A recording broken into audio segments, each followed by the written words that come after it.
level up their powers. The whole thing is quite similar to how characters level up in video games, so you get the picture. These humans, known as Familia, become one of that god's very kin. However, things look grim when Bel Crenel, the only member of the goddess Hestia's family, is almost killed by a minotaur. But he's saved by Ice Wallenstein, a high-level adventurer and a member of the Familia of the goddess Loki. He falls in love with her. Hestia realizes that he has gained the magical skill Rayless Phrase. This will raise his level rapidly based on the strength of his feelings. The skill is even more effective when he fights, but Hestia decides to keep it a secret. I mean, that's a given since that makes him very valuable and other gods may try to acquire him. Just who are the gods in this universe? The next day after adventuring, Bel's status rises dramatically. Bel plans on talking to Ice, but he overhears her Familia talking about how he embarrassed himself fighting the Minotaur. Realizing how pathetic he must seem compared to Ice, he breaks down and runs off, absent-mindedly entering the dungeon. Kid. To let off some steam, he desperately slays as many monsters as he can. After a lot of slaying, he returns to Hestia in the morning, though not in one piece. But he is inspired nonetheless. Hestia continues to keep the Rayless Phrase secret from Bel. To prevent the doubt, she passes off his improvement as the result of hard work. She also announces that she'll be absent for several days. Afterward, Hestia seeks out the god of smiths, Hephaestus, and begs to forge a weapon for Bel. After hours of groveling in the Doga's position, Hestia convinces Hephaestus to forge the weapon, but the catch is that Hestia will pay for it no matter how many centuries it takes. Hephaestus forges an enchanted Tonto for Bel. Soon after, Bel is asked by the maids of the hostess of fertility pub to return a purse to Seer. Seer is a waitress who has a huge crush on Bel. Love is in the air, everywhere. Then an unnamed goddess contacts Loki trying to locate someone in a Familia she intends on acquiring. However, the description of this person matches Bel perfectly. Hestia locates Bel and insists they go on a romantic date. The unnamed goddess then releases a captured albino gorilla monster. The beast is then ordered to capture Bel. It corners Hestia and Bel, to attack it with his original knife, only for it to shatter soon after. However, being desperate to protect Hestia, he locks her on the other side of a metal gate and gets all armed and ready to fight the gorilla unarmed. Right then, we see flashbacks, showing us how Bel decided to become an adventurer after his grandfather was killed. Eventually arriving in Orario and meeting Hestia, he ends up becoming a part of her Familia. The god Ganesha, whose arena the gorilla was freed from, orders it to be recaptured before it harms innocent people. The god even asks for other Familia to help. Meanwhile, Hestia finds her way back to Bel, and they flee the gorilla together. Afterwards, Hestia gives Bel the Tonto she calls the Hestia Knife. This is a living weapon, enchanted to grow more powerful the stronger Bel becomes. As Bel holds the weapon for the first time, his stat level rises dramatically. As a matter of fact, he kills the gorilla in a matter of seconds. Talk about being OP. The heroic deed is witnessed by many people, including Ice. She smiles before walking away. Hestia then suddenly faints as the unknown goddess watches from afar. As Hestia recovers, Bel realizes the Hestia knife was forged by Hephaestus. He immediately reaches the conclusion that it was incredibly expensive and swears to have faith in Hestia. Meanwhile, in the dungeon, adventurer Ged Raish is shown mistreating a young girl named Liliruka Ard, forcing the girl to carry his equipment and threatening to let the monsters kill her if she disappoints him. This is who you don't want to grow up into, kids. Bel decides to enter the more dangerous levels of the dungeon. As a result, the guild advisor, Ina Tull, insists that they buy him better armor. Afterwards, Bel becomes flustered when Ina turns up dressed for a date. The two come across Hestia working to pay her debt to Hephaestus. Hestia ends up becoming jealous of Ina. Bel then purchases armor made by a blacksmith he's never heard of. Ina also gives him extra waist armor. Bel also saves Liliruka from Ged, but she disappears. Liliruka reappears soon after, revealing herself to be a shapeshifter. She even offers her services as a supporter, but that soon changes to stealing the Hestia knife afterwards. She attempts to sell it, but her lucks run out when she finds out that when separated from Bel, it becomes blunt and worthless. However, she is spotted carrying the knife by Ryu Lion, a waitress from the hostess of fertility. Liliruka runs away but ends up bumping into Bel. With the knife returned to its owner, and being totally unaware that Liliruka had tried to steal it, Bel splits the money evenly with her. This shocks her as all her previous partners had paid her almost nothing. Then Ice is seen in the dungeon preparing to fight a powerful monster while the unknown goddess, revealed to be Freya, watches Belle. Hestia is devastated when she sees Belle with Lily Ruka, to which Belle offers to take Hestia to dinner. As she arrives for their date, she finds out that Demeter has spread the gossip far and wide, and Belle is mobbed by multiple goddesses eager to meet Hestia's very first boyfriend. As a result, they spend most of the day avoiding detection from all these goddesses, constantly on their toes. Lily Ruka ends up losing the money to the members of her Soma Familia and becomes determined to steal Belle's knife, but she becomes even more confused as Belle continues to treat her kindly. After reading a book on magic he borrowed from Seer, Belle learns the Firebolt spell. He rushes to the dungeon to test his new ability, but being unfamiliar with magic, he overexerts himself and loses consciousness. Ice finds him and puts his head in her lap until he wakes up. Once he does, he flees. He embarrassed himself in front of her again. While looking for Lily Ruka, Belle refuses an order from Ged to make a profit by stealing the money Lily Ruka had managed to hide from the Soma Familia. After her parents died, Lily Ruka was forced to become a supporter until she came to have an animosity towards all adventurers. The Loki Familia discover that the Soma family has ceased worshipping their god. Instead, they've become brewing a powerful wine that's so addictive that other adventurers hand over their entire fortunes just to have a taste. Ice, who has grown interested in Belle, has been depressed since he ran away from her once again. Aina, being suspicious of Lily Ruka, asks Ice for a favor. In the dungeon, Lily Ruka tricks Belle into fighting powerful monsters and steals his knife yet again. She is caught by Ged, who is suddenly betrayed by the Soma Familia. Ged is killed and Lily Ruka is forced to surrender her key before being left to be killed by monster ants. Accepting her death, she's surprised when Belle suddenly appears and saves her. Lily Ruka cries and admits to having cheated or stole from him. Despite this, Belle forgives her and they form a true relationship. Meanwhile, Ice, who had hidden in the thick fog to kill the monsters attacking Belle, is mad at herself for forgetting to apologize to him when she finds a piece of his armor he lost during their fight. Lily goes to meet Hestia with Belle, where she apologizes for her actions. Hestia reluctantly accepts, telling her to watch over Belle. They proceed to fight for him while he runs off all embarrassed.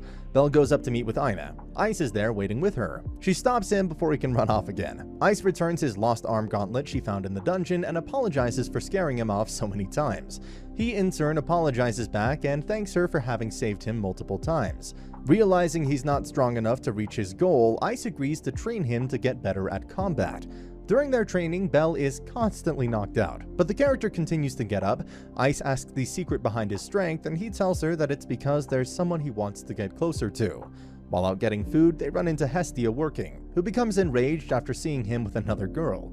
She reluctantly allows him to continue training with her. Meanwhile, Freya sends her captain, Otter, into the dungeon. There, he tames and arms a Minotaur, before unleashing him on the upper floors. Belle discovers Ice has officially ranked up to level 6. He pushes his drive even more to make her reach even higher. While assisting Seer in chores, Ryu tells him that he should be looking to expand his party, that going on adventures is the key to leveling up. Belle and Ice conclude their training as the Loki Familia head into the dungeon for their expedition. Exploring floor 9 with Lily, Belle is cornered by the Minotaur, where he freezes in shock. Lily is knocked out, saving him, leaving Belle forced to try to fight alone. Ice and the Loki Familia show up to save him, but being upset by how things stand, Belle pushes them aside. He goes on to proclaim that he doesn't want to be saved by her ever again. He manages to hold the Minotaur back, pushing himself to his limits while Lily and Loki Familia look in awe. He finally defeats the Minotaur, cutting it up with its own sword, and putting that one last powerful firebolt to its best use. With the monster defeated, Belle stands victorious and unconscious. The Loki Familia is speechless, especially after learning that all of his stats are S rank. Shortly after, Belle awakens back at home and is confronted by Hestia. The two reminisce about how strong he's grown. Belle officially ranks up to level 2 and develops a new skill, Argonaut. Hestia attends a meeting with the other gods where the adventurers are given nicknames. Belle's is chosen to be the Little Rookie. Celebrating at the bar with Lily, Seer, and Ryu, the latter reminds them that if they plan on heading to the middle floors, they need to join a party to have an easier time facing the dangers. While looking for more armor by Welf Corozo, Belle runs into the very man himself. Welf makes a deal with Belle to provide him with more armor and future discounts on deals, only if he can join his party. While in the party, Lily is apprehensive of Welf, especially after learning he's a Crozo and estranged from the Hephaestus Familia. Fighting a dragon, Bell discovers that his Argonaut ability grants him a last-minute power boost in battle. Literally plot armor ex machina. Meanwhile, the Loki Familia finds themselves inspired by Bell's actions. That ends up pushing them all harder to fight. Bell later learns from Hestia that Welf has the ability to make magic swords, like his descendants, but he chooses not to do so for various reasons. Magic swords bring out the worst in people in his opinion, and he wants his work to stand out on its own. He forges Bell's bullhorn into a new knife as a thank you gift for being friends. Sometime later, Bell, Welf, and Lily prepare themselves to head into the dungeon's middle floors. Hestia worries about Bell's safety as they continue to head further down into the middle floors, commenting on the frequent earthquakes that have been occurring as of lately. Meanwhile, Hermes and his assistant, Asfi, start looking around town for information on Bell. Bell, Welf, and Lily find themselves cornered against the horde of rabbit monsters, where they encounter the retreating Takemikazuchi Familia. They pass parade on them escaping the room. This leaves Bell and his party forced to also deal with the hellhounds chasing them. They try to fight back and escape as best as they can, only for the earthquakes to occur. This injures Welf and blocks them in. With no other way out, Lily recommends heading further down to the 18th floor's safe zone to rest.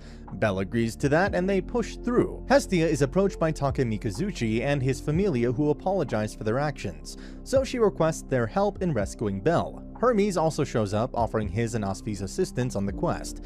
He and Hestia also insist on joining, even though the gods are forbidden from entering the dungeon. Bell and the party struggle to keep their strength as the monsters get worse, while Hestia and her party prepare to head into the dungeon, with newfound assistance from Ryu. Bell, Lily, and Welf continue their way further down the dungeon, Hestia and her party slowly following suit. Hestia confronts Hermes as to why he's so interested in Bell, to which the reveal comes that he's been assigned to watch over him by someone. Welf and Lily overexert themselves, leaving Bell to carry them the rest of the way. He manages to barely make it past the floor 17th Goliath boss and arrives on the 18th floor before finally passing out. He wakes up in a tent beside Ice, whose familia is revealed to have rescued and healed the three of them. Bell thanks them for their help and Ice shows him around. Later that night, after everyone's recovered, they're treated to dinner as guests, when Hestia and her party finally catch up. With her and Bell reunited, things are looking good. Makoto and her family apologize for their actions, and Bell forgives them, with Welf and Lily reluctantly so as well. Afterwards, Ice goes to check up on Bell and tells him about the town on the floor. An eavesdropping Hestia shows up and invites herself to the visit without anyone saying anything at all. Meanwhile, Welf agonizes over Hephaestus' comments about rethinking his stance on magic swords. Bell and the rest of the group visit the town of Rivera, where Bell runs afoul of a couple aggressive adventurers he had a previous encounter with. The girls decide to take a bath while Hermes takes Bell to talk somewhere. Bell realizes Hermes brought him just to spy on the girls. He inadvertently runs into Ryu, who reveals that she is the lone survivor of a murdered familia, and was blacklisted from the guild after avenging their deaths. Afterward, she was being taken in by Seer. She tells him not to rely on her, but Bell manages to cheer her up. The rogue adventurers, jealous of Bell's growth, all plan a way to get back at him. As Ice and her familia head back home, Hestia is kidnapped by the adventurers, leaving a letter behind for Bell to face them alone. The lead adventurer challenges Bell to a duel, where he utilizes a magic helmet to turn himself invisible to give Bell a beating. The encounter ends up being set up by Hermes to test Bell's abilities. As Bell manages to fight back and turn the tide of battle, the rest of the party soon show up as reinforcements, and an escaped Hestia unleashes her divine powers to scare them all away. Before they can fully recover, an evil quake starts to occur on the floor. An even greater version of the Goliath floor boss crashes its way onto the 18th floor. Bell and the party go to assist and rescue the other adventurers. On the other hand, Asfi recruits the locals together to team up and take the beast down. She and Ryu work to keep the Goliath at bay, while the others take their time to set up an attack. Despite all the magic they throw at it, the Goliath quickly heals itself.